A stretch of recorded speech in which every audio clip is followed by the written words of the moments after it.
which has put the Pinarayi Vijayan government on the back foot. The Kerala High Court has widened the entire probe around Sabarimala and the loot, directing the special investigation team to uncover a possible larger conspiracy and examine the role of the Travancore Devasam board officials from the top down. And I'm quoting the court. The scandal revolves around the gold-clad copper plates of the Dwarpalaka idols at the Sabarimala temple. Now, they weighed 42.8 kilograms before the regilding process.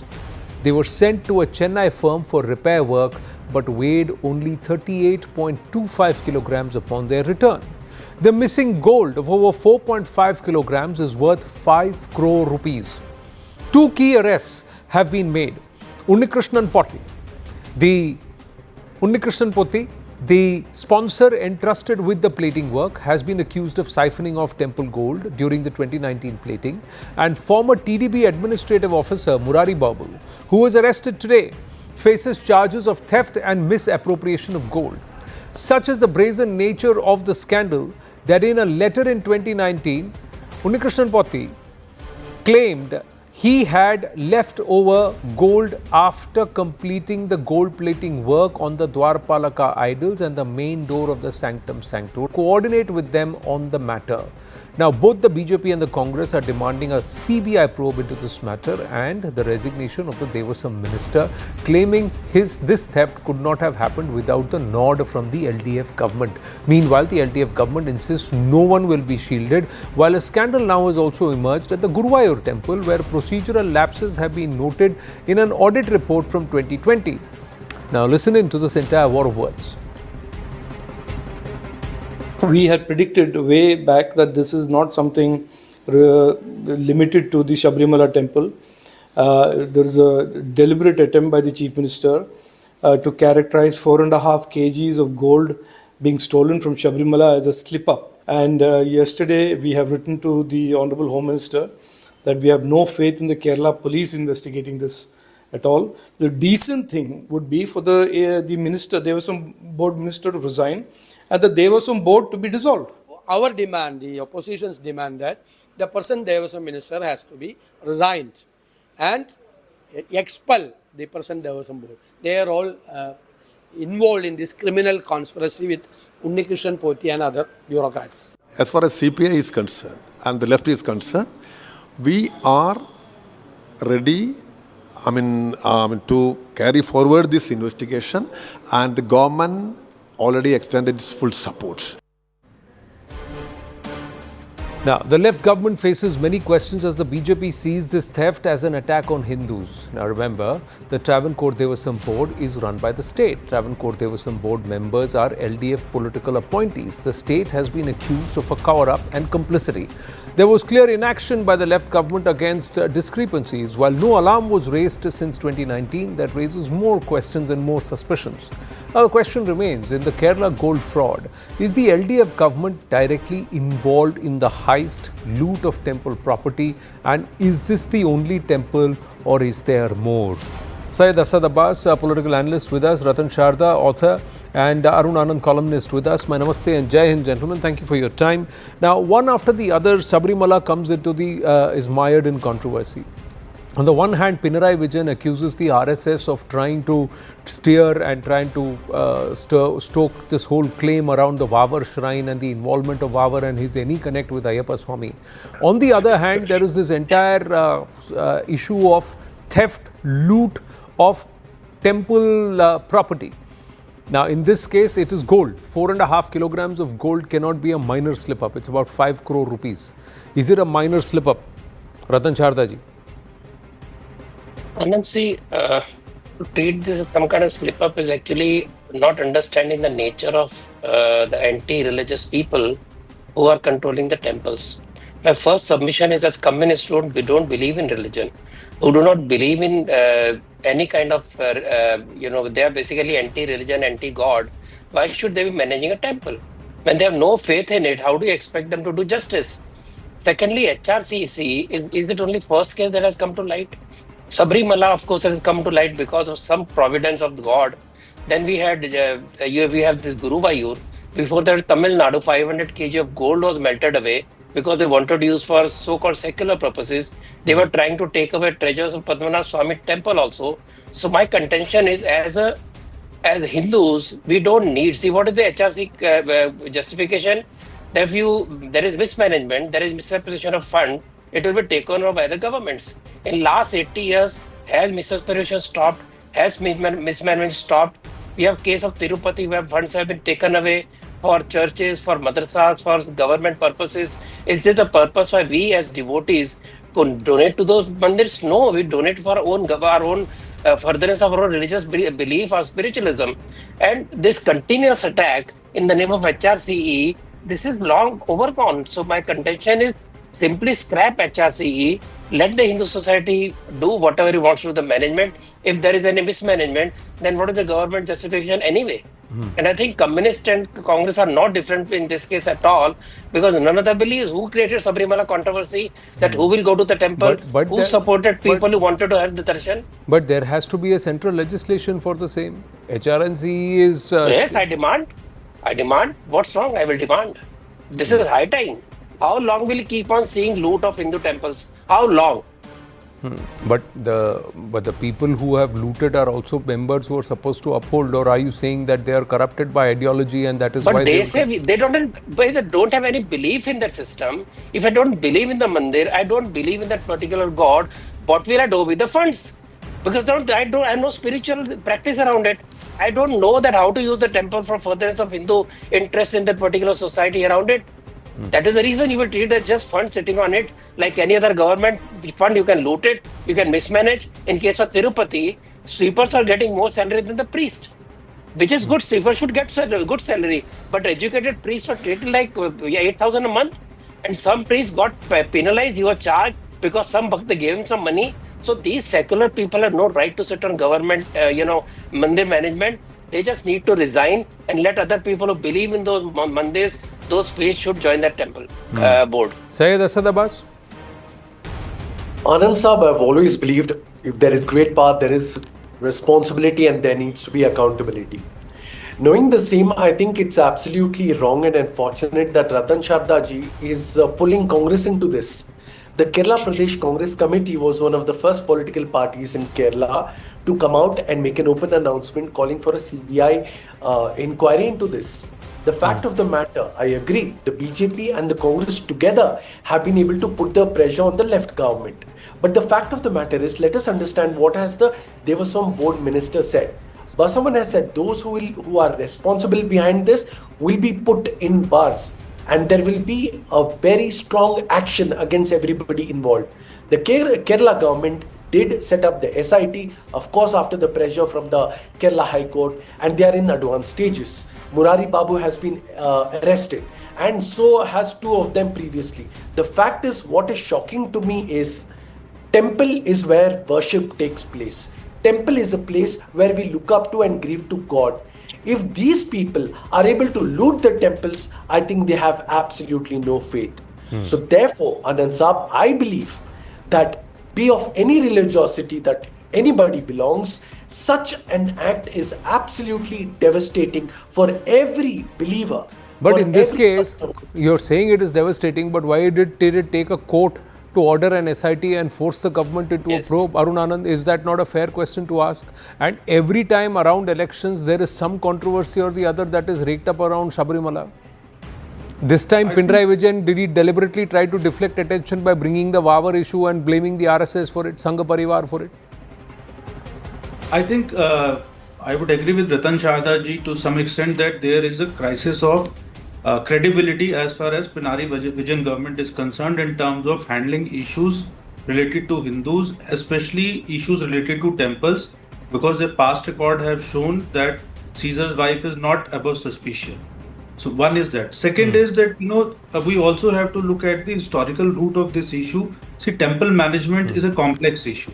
And there have been bunglings in, religious institutions, cutting across various religious faiths, whether it is, Islam or even in Sikhism. So we have seen that happening. But these communities are still allowed to manage their own institutions.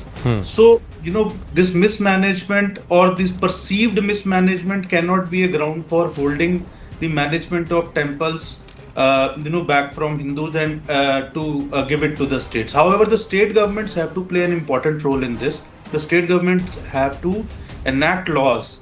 They can enact laws according, but as far as Kerala is concerned, so because there is a communist government, and as Ratan Chadha ji mentioned, and as my other fellow panelist also mentioned, that both the Congress and the BJP, so they are in the opposition. So they are not, and they're communists, and they are known to basically, have a particular perspective about Hindu temples.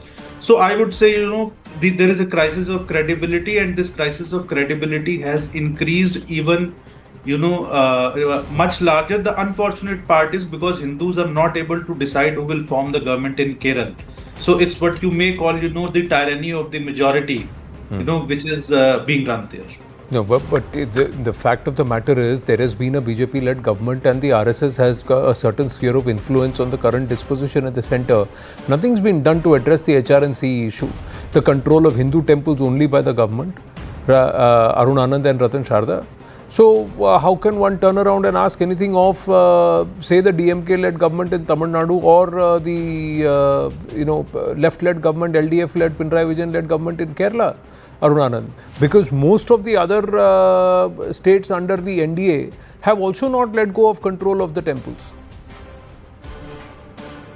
Anand, I agree with you. I think the government should have proactively done this thing. The government has not done this thing so far. I hope they have been dealing with. I'm not a spokesperson of either the BJP or the RSS, but I think. This issue has to be taken more at the community level, and also the government has to play a more proactive role in this regard. I absolutely agree with Ratan Sharda ji when he said that that it needs to be done on the, but that does not absolve the Kerala government from its basically responsibility or accountability. Who is going to hold the Kerala government to account? And Annamalai in Tamil Nadu promised that he will do away with the HRNC Act. He himself finds himself dislodged from state BJP presidentship, Ratan Sharda ji. So that's this reality. The issues. Who is going to raise this issue and who is going to hold Pinarayi Vijayan to account? Have the Sabarimala devotees, have the Devasam board, all the non-political appointees of the Devasam or from Sabarimala come out and protested against this? Everybody is quiet. Nobody wanted to speak about it. No, Anand, they believe that government will do something, investigation will take place. But you remember how a huge demonstration and protest march happened when Sabarimala sought to be opened as against the traditions. So Hindus of Kerala are awake. They find nothing is happening. They will definitely hit the streets. But point is, why is it needed? Why can't government simply remove somebody who has no faith in that particular temple and who is totally careless and irresponsible? And as far as I am concerned, see T.R. Ramesh, you have interviewed him sometimes. Yeah. He has been fighting cases of each and every mandir in Tamil Nadu. How long can one person keep on fighting such cases? And as far as Sabarimala is concerned, let me refresh people's memory. There was a huge Nilakal cross conspiracy against which VHP RSS actually protested for long days, somewhere around 70s, when the crosses were planted all across Sabarimala route. And they had to be removed finally. There was settlement with the Christian community that is not to be done. Tirupati, all these times when it was being exploited and used, there was Congress government, there was secular ecosystem like Jagan, who exploited the temple for their own terms. I got huge number of statistics, how thousands of crores of rupees have been used, misused, lands have been encroached upon, rented out cheaply. So somebody has to be responsible. If that means we want that Hindu should hit the streets. No, it's not about Hindu, but I'm just saying the RSS has the maximum number of density per density of population. The issue. Has the maximum number of recently said has the maximum number of shakhas in Kerala, sir.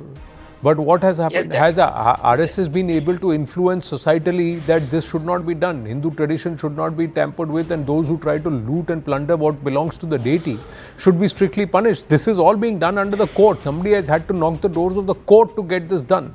Now, the last time around when you had women in burqas trying to storm into the sanctum of Sabarimala Ayyappa, what happened after that? Under whose leadership was that facilitated? And then who won the election subsequently?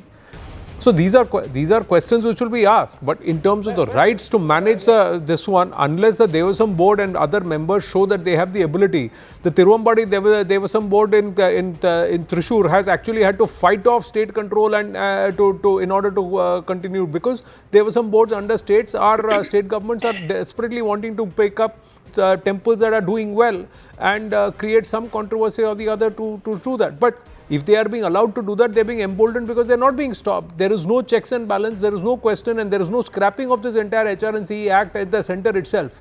So none of this has been done. I have to move on. 10 seconds. Yes.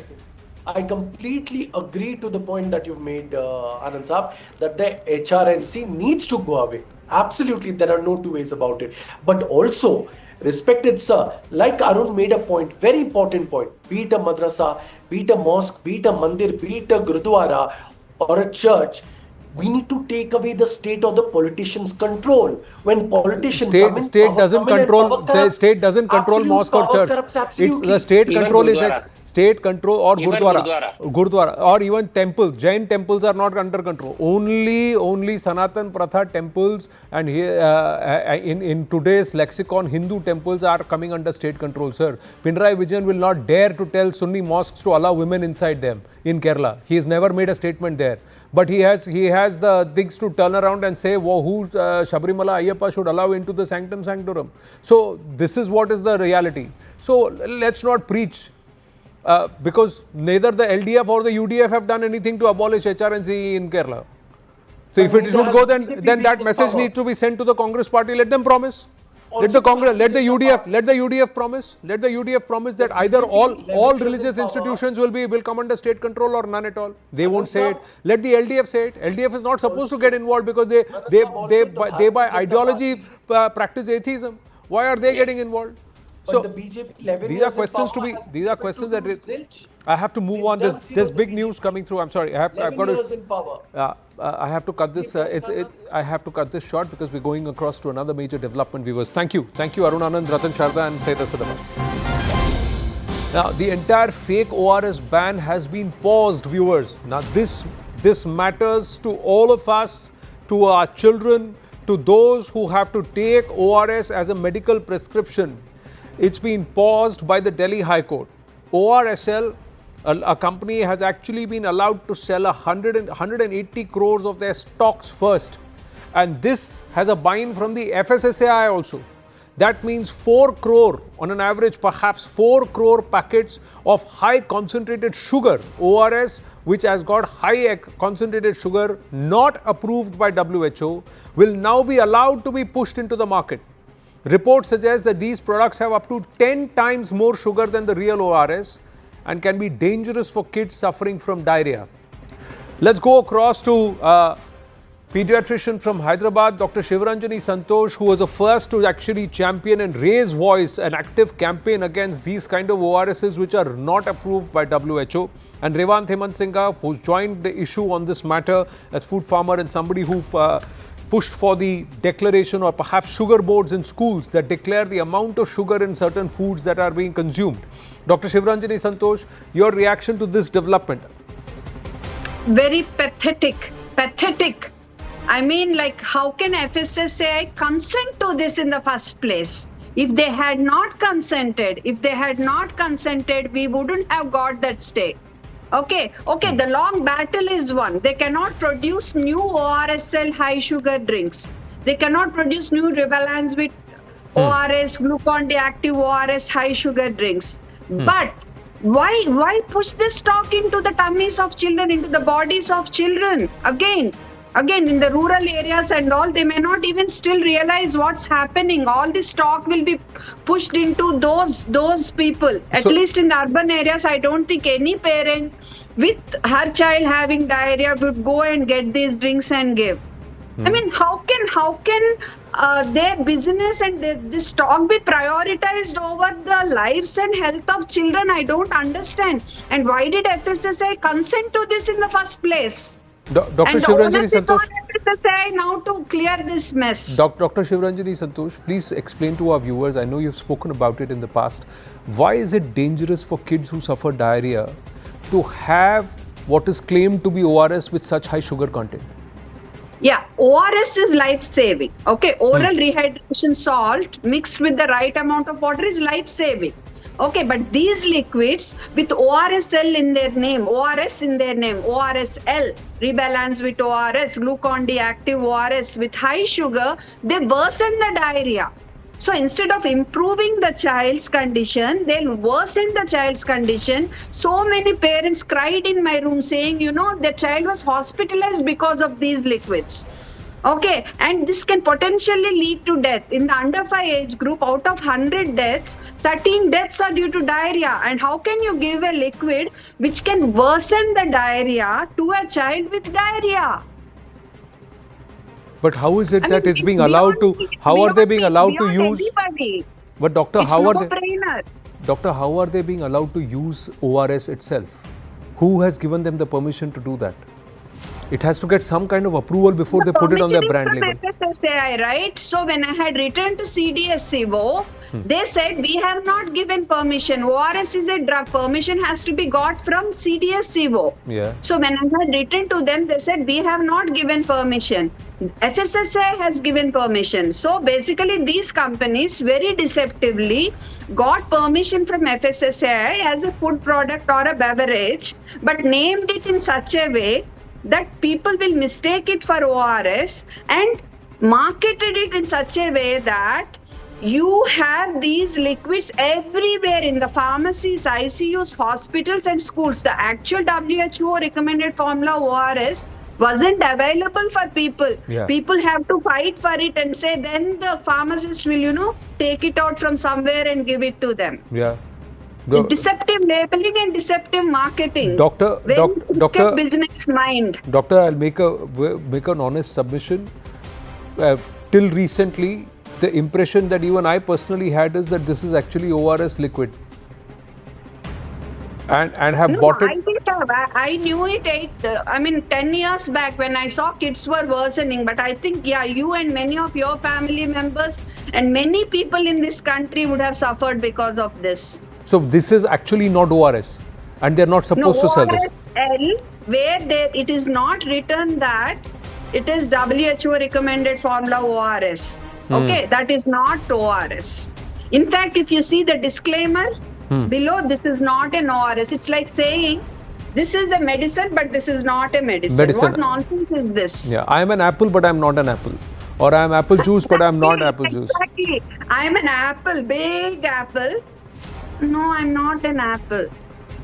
What nonsense is this? And now these packets, Revant, have, as per the court order, are now going to be allowed to be sold as ORSL despite there being an acknowledgement that this is wrong. Yes. How can that happen, yaar? Only in India it can happen. By now, Johnson would have been slapped with multiple cases if it was in the US. Can we use a spin-off from Johnson & Johnson?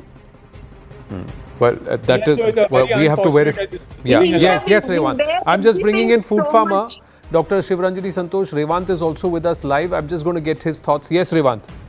Yeah, this is absolutely unacceptable that even though it's been widely acknowledged that 180 that this entire brand is selling fake ORS, they are still being allowed to sell 180 crores worth of stock, which is roughly 4 crore units.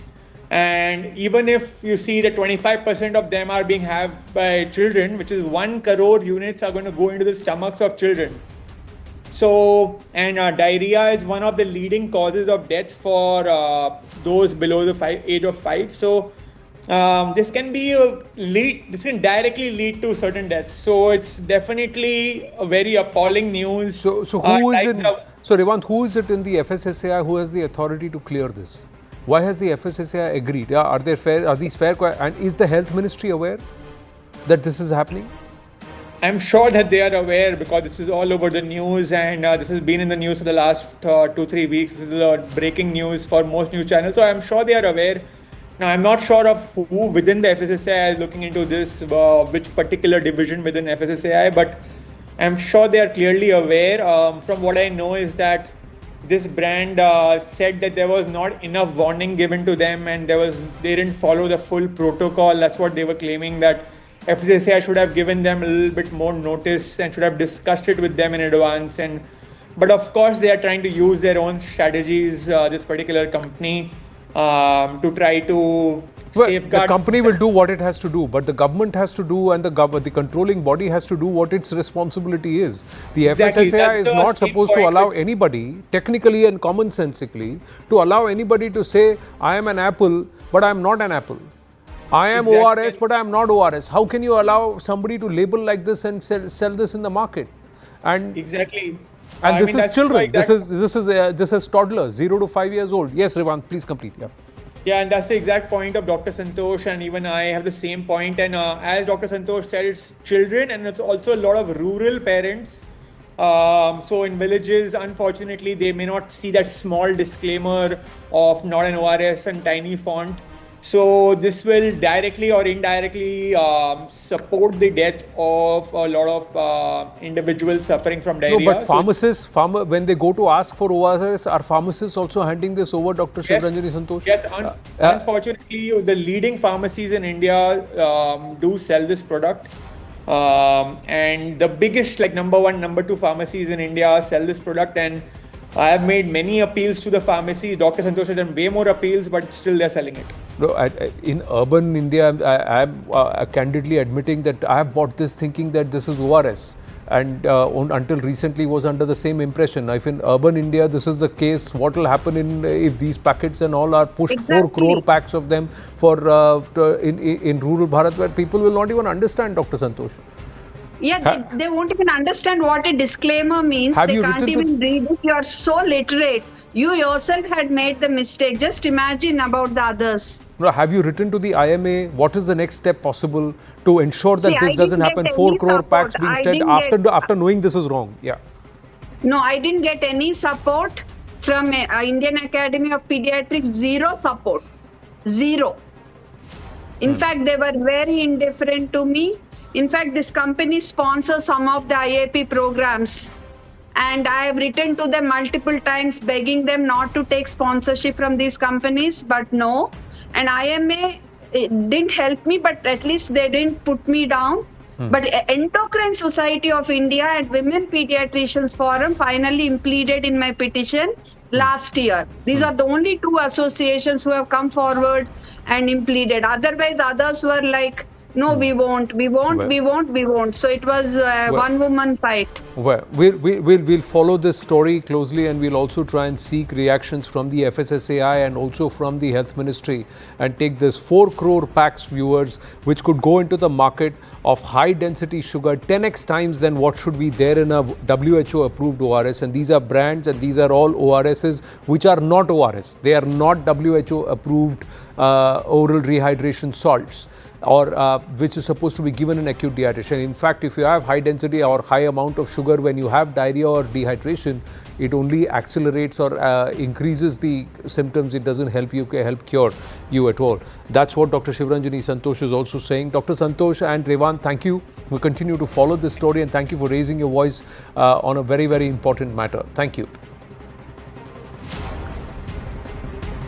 We're going to take a short break. When we come back, a deep dive into the Saudi-Pakistan defense deal, where Pakistan, to save its economy, has put a price tag on its military. Stay with us.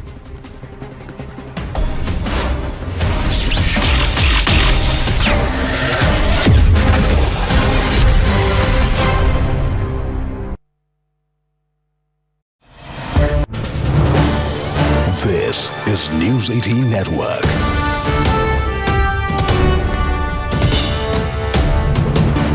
India's largest news network.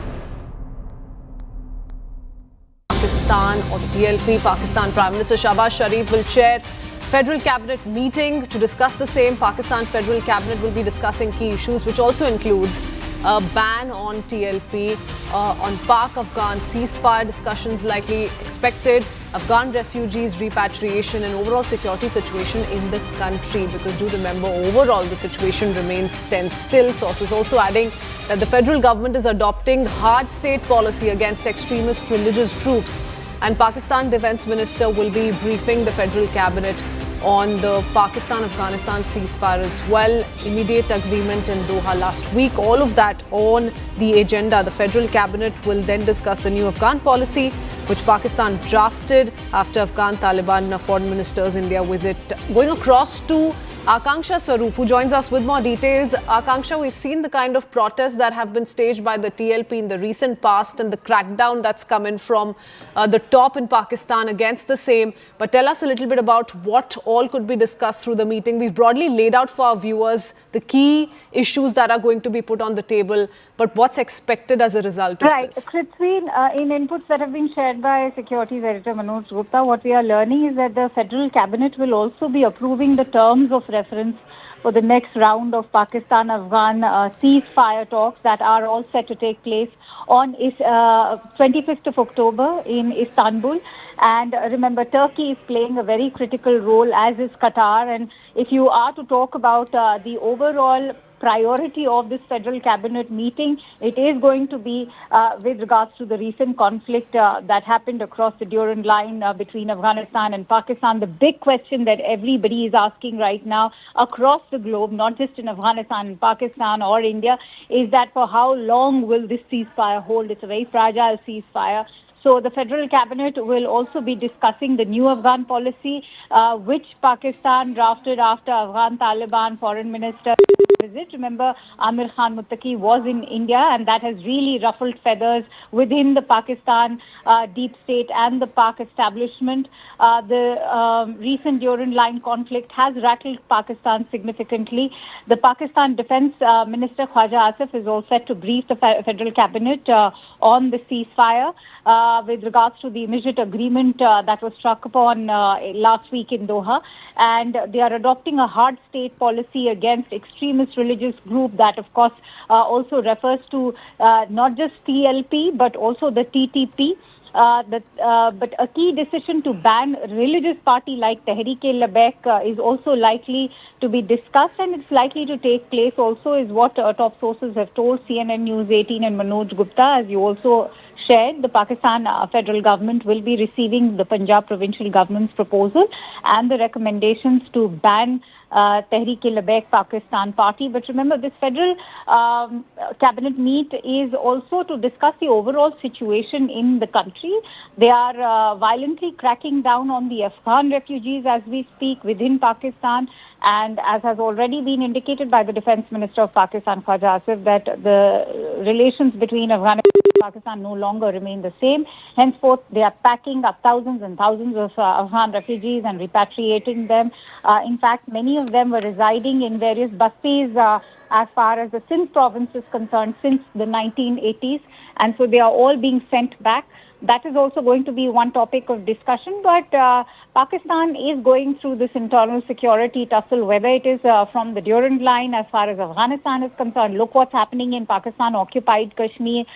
There is bound to be a parliamentary sort of intervention taking place in the days ahead as far as the POK government change is concerned. They are already battling insurgency at the hands of the Baloch. So a host of issues over there and also indicating an internal security lapse and failures by the Pakistan army under Asim Munir. Okay, many thanks, Akanksha, for joining us with all those details. Do want to take in an expert take on this. KP Fabian joins us for more. He's a former diplomat, so he's going to come in and tell us what he makes of the ongoing situation. Pakistan on the boil still. Mr. Fabian, good morning. Thank you for taking out the time. Sir, what are your thoughts on how Pakistan is tackling with some of these challenges? The TLP protests that have been ongoing, remember there's a tight crackdown we've witnessed, but the situation is not entirely normal. Also, we're learning the Pakistan federal cabinet could discuss other issues like the Pakistan-Afghanistan ceasefire, the new Afghan policy, and also the approval. They're looking at approving the terms of references for next round of Pak-Afghanistan ceasefire talks in Istanbul. Your thoughts, sir? How do you think, how effectively or ineffectively is Pakistan looking at this multi-pronged challenge, staring at it? Thank you. Well, one can say that Pakistan is not addressing the problems in the correct manner. For example, in the case of Pakistan Taliban, TTP is actually Pakistan Taliban, Taliban on Pakistan side.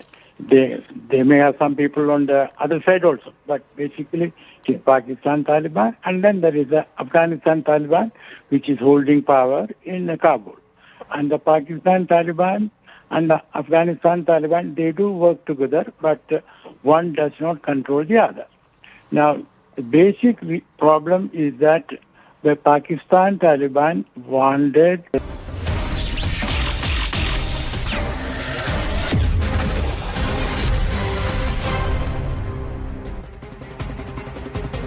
Back live, and Pakistan has struck a deal with Saudi Arabia to save its crumbling economy. The Strategic Mutual Defence Agreement aims to ensure security stability for Saudi Arabia while fostering economic stability for Pakistan. As part of the agreement, Pakistan will deploy substantial military forces in the Arabian Peninsula to protect Saudi Arabia from any aggression. In return, Saudi Arabia's significant financial investment will bolster Pakistan's economy, making it more competitive. Now, the deployment from Pakistan will include 4 military brigades, 2 Air Force squadrons and 2 naval fleets stationed in Saudi Arabia. Initially, Pakistan will deploy 25,000 soldiers across various Saudi military bases and cities. Each Pakistani soldier will earn a minimum of 6,000 Saudi riyals, or approximately $1,600 per month, which is $200 more than a UN peacekeeping soldier. Additionally, Pakistan plans to establish advanced air defense and rocket force commands in collaboration with Saudi Arabia. Pakistan will also supply military equipment, ammunition, mortars, tanks and short-range missiles to Saudi Arabia. In return, Saudi Arabia will invest $10 billion in Pakistan's infrastructure, economic mining, economics, investments, or the overall framework of Pakistan. Then there is mining, energy and security sectors. Moreover, Saudi Arabia will boost its bilateral trade with Pakistan from $5 billion to $15 billion annually across all sectors. Riyadh will also use its diplomatic channels to normalize Islamabad's relations with the world. Saudi Arabia is interested in acquiring Chinese technology and is keen to purchase JF-17 Thunders from Pakistan and J-10Cs from China. Now, for Bharat, the calculus is mixed. The deal is unlikely to upend the ties between Bharat and Saudi Arabia. There is no NATO-style pact. Saudi Arabia will not go to war with Bharat for Pakistan. Saudi Arabia is delinked the pact from ties with Bharat, calling them more robust than ever. Saudi Arabia is Bharat's 4th largest trading partner, and New Delhi is the 2nd largest for Riyadh. 2024-25 bilateral trade stood at $41.88 billion between Bharat and Saudi Arabia, and Saudi Arabia-Pakistan trade was just $3 to $4 billion. Now, but Bharat must remain wary. The pact may slowly erode trust, hitting economic and defense ties as Riyadh leans towards Pakistan. It raises fears of an escalated involvement from external powers in Bharat's strategic calculus, while it signals a formalized security cooperation between Islamic nations and reset of Saudi-Pakistan ties. Now, the question remains, is the deal simply high on optics or a robust, tangible security strategy for Pakistan? Let's go across to Zahat Tanveer, Middle East expert, Tilak Devashar, author and ex-member of the NSAB, and Rajiv Dogra, former diplomat. Namaste and Jai Hind, gentlemen. Thank you for your time. Tilak Devashar ji, how would you read this? Thank you, Anand, for having me on your show, and good evening to all the fellow panelists. Now, this deal was signed last month, right? 17th of September, in the wake of the Israeli attack on Qatar. Very little is known of the details, the full stops and the commas. And I think what has brought this to the notice back now after a month is the fact that the deal was already tested. See, it's a mutual security defense agreement, which means an attack on one is an attack on the other. So the question that is being talked about in Pakistan also is that what happened when there were border clashes with Afghanistan? What did Saudi Arabia do then? If it's a mutual pact, if it's a one-sided pact, you've listed out all the elements that Pakistan will be doing, which means it's then a one-sided pact. It's not a mutual defense agreement. Now, here Saudi Arabia can, of course, take the plea that it was not Afghanistan that attacked. Afghanistan was just responding to the attack carried out by Pakistan. when they attacked Kabul, and this was in response. So the agreement doesn't come into play. But these are semantics. We don't know the details yet. But the fact remains that Saudi Arabia didn't even come up with a strong condemnation. It sent a very bland statement for both sides to exercise restraint. Qatar took the lead, arranged a ceasefire, and arranged an agreement between the two sides. Whether it holds or not is besides the point. So, as far as Pakistan is concerned, I think this looks a very watery kind of a deal. That it is committing so much for the defense of Saudi Arabia. I don't see Saudi Arabia doing its side of the lifting at all. So I think questions in Pakistan are being legitimately asked that what's in it for Pakistan? Well, what's in it for Pakistan? Allow me, Ambassador Rajiv Dogra, Zahak Tanveer and Tilakji, to just add a different color or perspective with this story. Here it's on news18.com, so kindly peruse it. The inflation rate in Pakistan currently is at 38%. So much so that there is a video that's going viral now where at a local wedding, the guests are being charged for the food. The rate of 1 kilogram of chicken is at 1500 rupees Pakistani per kilogram. So are you serious? Yeah, sir. Food is being weighed on a scale and the guests are queuing at the counter. Rates are set at 2000 rupees per kilo of pulao, 5000 rupees for 2 kilos of chicken curry, 1000 rupees for vegetables. And these rates vary across various weddings. So, आप शादी में खाने के लिए दावत पे जा रहे हैं तो you have to pay for the dawat and people are bringing in containers from their homes and then taking this food back after paying for it. So, that's what is the situation currently in Pakistan. So, as of now, Ambassador Rajiv Dogra, amidst this entire mutual defense agreement, have the Pakistanis just loaned off their army because they can't afford to pay for it and told the Saudis they will be standing there doing chowkidari, please pay the money and take care of their salaries. In a way, you are right that $1,600 means a lot of chicken curry and a lot of biryani for every soldier who goes there. But my point is that $1,500 for the soldier, how much has Munir got under the table? Because Munir is certainly not going to say yes without getting a couple of $100 million, if not tens of millions of dollars. Secondly, you mentioned optics in the beginning.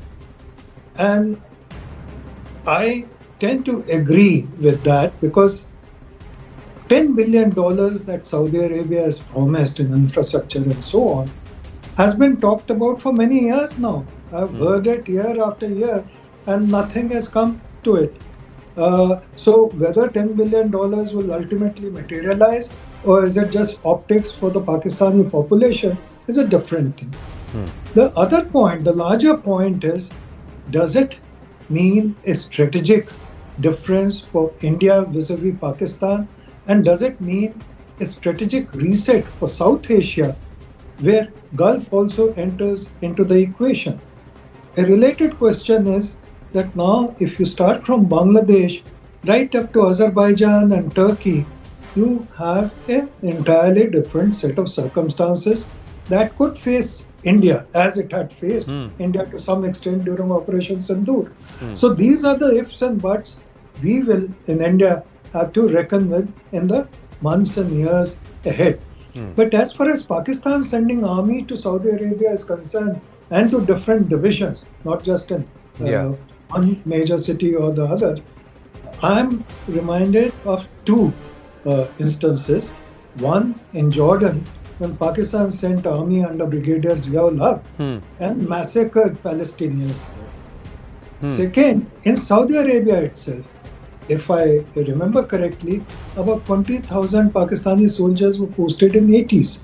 And then again during the first Gulf War, sometime in the early 90s, Pakistani soldiers were posted in Saudi Arabia. But those were mostly internal exigencies. This time, the plea is that Saudi Arabia faces external aggression, and that is why the hurry to have this mutual defense pact. Now, if Pakistan cannot face up to Afghanistan, as recent events have shown, how can Pakistan defend Saudi Arabia against Israel or even against Iran? Well, you mentioned internal exigencies. There is another thought which says that there are about 40,000 plus beggars of Pakistan who are there in Saudi Arabia, and Saudi Arabia does not know what to do with it. So will they unleash the Pakistani army only to deal with them because they are now on Saudi payroll? That's another question. Zahak Tanveer, your thoughts? Yeah, thank you so much, Anand, for having me on your show. The relationship between Saudi and Pakistan is not new. It's been happening for decades. As our esteemed panelist just mentioned about the presence of the Pakistani army in Saudi Arabia. If you look back at the Makkah siege, which happened, they invited the Pakistani army. If you look at the 2015 Asifatul Hazm, the Operation Northern Thunder, which happened in Yemen, Saudi Arabia invited Pakistani army. If you look back at the Bahrain uprising, which happened in 2012, Pakistani army was involved in that. So basically, Pakistani army is considered to be one of the strongest army in the Sunni Muslim world. And for that reason, Saudi or Bahrain or Qatar, they try to befriend them in order to confront the other side of the Muslim paradigm. The second thing is a lot of experts have been talking about it, that with this pact between Saudi and Pakistan, Saudi Arabia is giving a message to Israel that they have the nuclear-backed country with them. But the reality is that Israel has not, in the history, Israel has never attacked Saudi Arabia. You see, Israel has never backed any kind of militias against Saudi Arabia. You see that Israel has never talked about conquering Makkah or Medina. It was Iran which has been talking about it, and it's a message to Iran that they have a nuclear country with them to support them. And the third thing is that the Pakistan talks about deploying 25,000 soldiers right now, but that will not happen. That's not quite executable because Pakistan is dealing with the internal problems right now. They have Balochistan problem, the POK problem. They have the problem from Afghanistan, and they have been doing all this monkey business in Kashmir as well. And China is not happy with what Pakistan is doing right now by aligning with the United States. So Pakistan is right now dealing with its own internal problems. So for that reason, but it's not so executable right now that Pakistan will deploy 25,000 soldiers in Saudi Arabia, because Saudi Arabia is also not facing any kind of existential threat as of now. And the final point which I want to make is that Saudi Arabia has been lending a lot of loans and money to Pakistan, and Pakistan is not repaying it. Pakistan is not giving it back. So Saudi Arabia is using this kind of deal to trade off. And every time Saudi Arabia is asking for that money, the loan which Saudi Arabia has given to Pakistan, Pakistani media and Pakistani influencers have been barking off Saudi Arabia. And they have been blaming Saudi Arabia for asking money on interest, since interest is haram in Islam, and Saudi Arabia is asking money on interest from Pakistan. And for that reason, Saudi Arabia does not want to get involved with Pakistan on just a freebie basis. Well, this whole thing, what is haram and what is not, is very conditional with the Pakistanis. Their loot, plunder, massacre, their whole set of corruption, etc., whining and dining and, etc., etc., is not haram. But when whatever they are owed or they owe to the world, when that is asked, then that becomes haram suddenly. The other thing is, it's a bottomless bucket, Pakistan. Whoever puts money there has to forget that money. It will never come back. So what the Saudis and how the Saudis will do it, we have to wait and watch. But Tilak Devasharji, at a time when we see entities like the Tehreek-e-Labbaik being banned in Pakistan, again opening up another front, with these 25,000 soldiers deployed in Pakistan, we saw what happened in Operation Sindoor. Now, if they are carted off to Saudi Arabia, how will the Pakistani army defend its borders? They are stretched across all sides, as Ambassador Rajiv Dogra was just mentioning. No, I agree. I think Pakistan will find it extremely difficult to spare why 25,000, even half that figure, because you see, they have problems in Balochistan and KPK. But these are in the periphery. Now you have a problem in Punjab. By different reports, they have killed, literally shot, between 300 to 600 members of the Tehreek-e-Labbaik, the Barelvis. And the Barelvis are about 65% of the population of Pakistan. There is bound to be a backlash. It may not happen immediately, but there will be a backlash. And will Pakistan then have enough forces to be able to hold this down? I don't think so. So I'm not sure how many troops they are actually going to spare for Saudi Arabia, or this is just selling them a line You see, for the Saudis also, as was rightly pointed out, they have invested a lot of money already in Pakistan, which are these safe deposits, or give them an oil, that you can buy oil for 1 year and we won't charge. Saudi Arabia knows it's not going to get the money back. So probably feels it's a good bargain that you deploy soldiers and the soldiers' salary is then deducted for the amount already given by Saudi Arabia. But can Pakistan spare that? So I am very skeptical whether even half that amount, 12,000 even, troops can be spared for Saudi Arabia. Similarly for the Air Force. Right. This time, I don't think so. After the bashing that they got in Operation Sindoor, they're going to be sparing any air assets at all. Now, Afghanistan is also on hot border. Well, we have limited time, but this is something which I have to ask. So, Ambassador Rajiv Dogra and to Zahak Tanveer and Tilak Ji, I'm just going to segue away from Pakistan, Saudi Arabia to this entire ASEAN and Russia oil thing. Ambassador Rajiv Dogra, what do you think? PM is going to attend the ASEAN summit virtually. He's not going there physically. Again, there are indications both from government and also private oil companies that the leaning on Russian oil is going to reduce. How do you read this? Well, firstly, I think it's a very wise decision not to go to the ASEAN summit. Nothing against ASEAN as such, but as a guard against a very unpredictable leader of the American society and American people. So I think it's better to stay away from him. But as far as Russian oil, and especially two companies which have yesterday been put on sanctions list, Rosneft included, Rosneft has a major stake in a refinery in Jamnagar, which used to belong to SR. So India, whether it reduces oil imports from Russia is one thing, but can it then deny a company operating on that soil to source oil from its own oil fields in Russia? I think that is one question which even Americans should have to think about. The second thing is, how long can this dictatorial policy on sovereign countries continue? India has stood up to America, to some extent Brazil, and China has indeed stood up to America. I don't know why European countries are being so servile. So I think this oil thing has ruined European economy. We should not bend over backwards to please and appease America. Right. Thank you very much, gents. I've run out of time, but we'll continue this conversation soon again. Always a pleasure to have you here on The Right Stand. Thank you. Namaste. Thank you very much.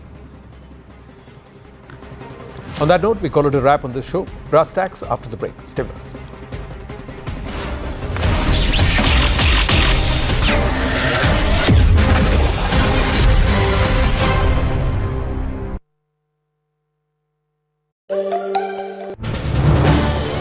This is News 18 Network.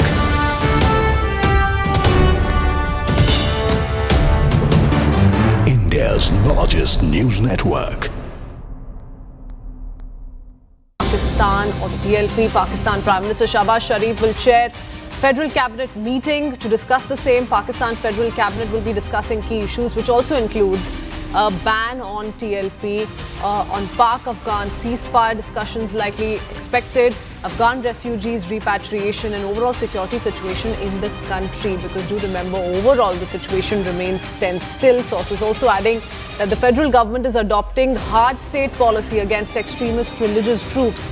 And Pakistan Defence Minister will be briefing the federal cabinet on the Pakistan-Afghanistan ceasefire as well. Immediate agreement in Doha last week. All of that on the agenda. The federal cabinet will then discuss the new Afghan policy, which Pakistan drafted after Afghan Taliban foreign minister's India visit. Going across to Akanksha Swaroop, who joins us with more details. Akanksha, we've seen the kind of protests that have been staged by the TLP in the recent past and the crackdown that's come in from the top in Pakistan against the same. But tell us a little bit about what all could be discussed through the meeting. We've broadly laid out for our viewers the key issues that are going to be put on the table, but what's expected as a result of this? Krithvi, in inputs that have been shared by Securities Editor Manoj Gupta, what we are learning is that the Federal Cabinet will also be approving the terms of reference for the next round of Pakistan-Afghan ceasefire talks that are all set to take place on 25th of October in Istanbul. And remember, Turkey is playing a very critical role, as is Qatar. And if you are to talk about the overall priority of this federal cabinet meeting, it is going to be with regards to the recent conflict that happened across the Durand line between Afghanistan and Pakistan. The big question that everybody is asking right now across the globe, not just in Afghanistan and Pakistan or India, is that for how long will this ceasefire hold? It's a very fragile ceasefire. So the federal cabinet will also be discussing the new Afghan policy, which Pakistan drafted after Afghan Taliban foreign minister visit. Remember, Amir Khan Muttaqi was in India, and that has really ruffled feathers within the Pakistan deep state and the Pak establishment. The recent Durand line conflict has rattled Pakistan significantly. The Pakistan Defence Minister Khwaja Asif is all set to brief the federal cabinet on the ceasefire with regards to the immediate agreement that was struck upon last week in Doha. And they are adopting a hard state policy against extremist religious group that, of course, also refers to not just TLP but also the TTP. But a key decision to ban religious party like Tehreek-e-Labbaik is also likely to be discussed, and it's likely to take place also, is what top sources have told CNN News 18 and Manoj Gupta. As you also shared, the Pakistan federal government will be receiving the Punjab provincial government's proposal and the recommendations to ban Tehreek-e-Labbaik Pakistan party. But remember, this federal cabinet meet is also to discuss the overall situation in the country.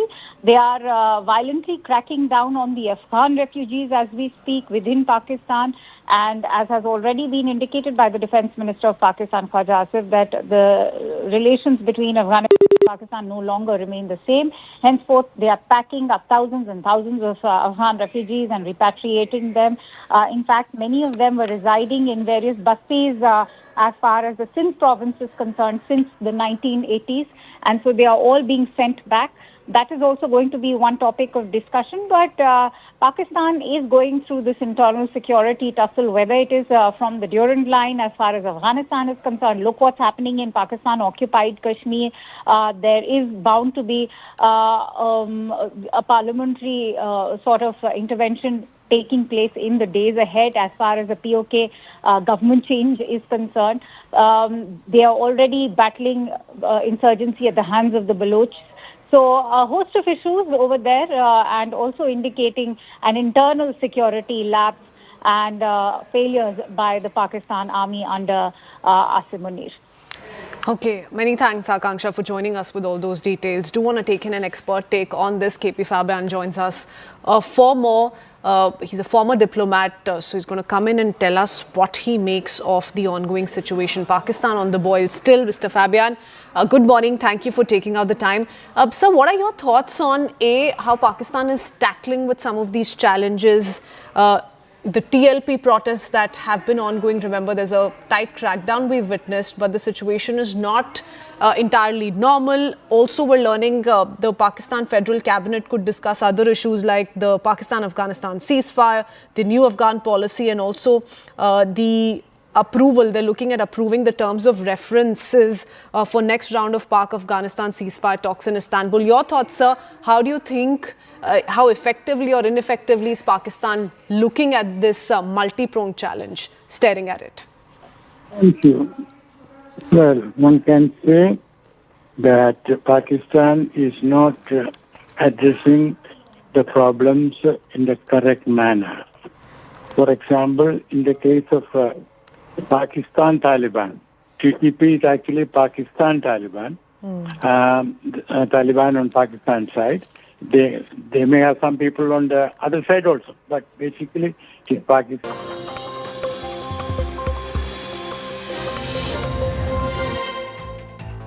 Good evening, you're watching Brass Tacks. I'm Zakir Jacob. The Mahagathbandhan in Bihar has announced its chief ministerial face. Tejashwi Yadav will be the CM face for the combined opposition in Bihar, and Mukesh Sahni of the VIP party will be the deputy chief ministerial face. Now, what's interesting is that Rahul Gandhi, the leader of the opposition, leader of the Congress party, he was missing today in the joint press conference which this announcement was made. in which Tejashwi Yadav is projected as CM face and Mukesh Sahni as Deputy CM face.